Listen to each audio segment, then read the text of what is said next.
Well, I think the first thing to say is that online dating is a pretty seasonal business.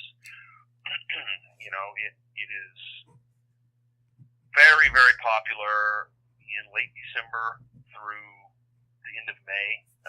End of March, because you've got New Year's and Valentine's Day, and all those things really drive a lot of interest in online dating. And then it gets very quiet until the summer, July and August, and then it zooms back up.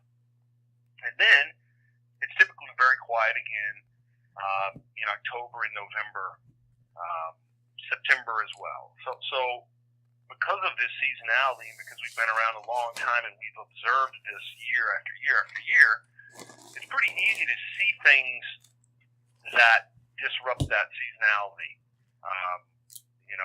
You're not going to have a mid-September, for example, with a lot of interest and a lot of activity in online dating unless something drives it.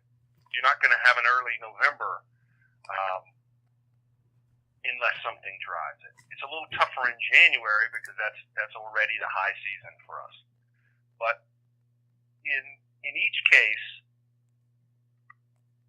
with 9/11, with the Trump election, you've got some sort of event that is destabilizing in some way. It is setting the world on an unknown path. Even if you're the biggest Donald Trump supporter in the world, you must admit that his election puts the country and perhaps the world on a unknown trajectory. And so it seems to me that the similarity between these two things is that life gets a lot less predictable after they happen.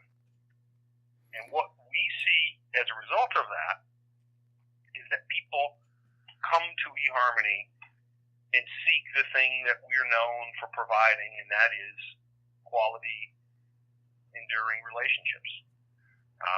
I think other online dating services reported less activity, and I think I can understand that. If you're an app or a company that provides more casual dating, excuse me, if you provide more casual dating, I can see that people might say, you know what, I want to step away from dating because the world just got scarier and weirder, and I want to stop dating. I can understand that for those companies, but a company like eHarmony that's really about providing connection and security and finding a person to build a life with, I think we become more attractive during times of instability. And so that's what we see between these two things. I've been here long enough. I was here for 9/11, and I was certainly here last November. I can't remember another event that has happened between those two things that had a similar impact on our membership. The United States went to war in 2003.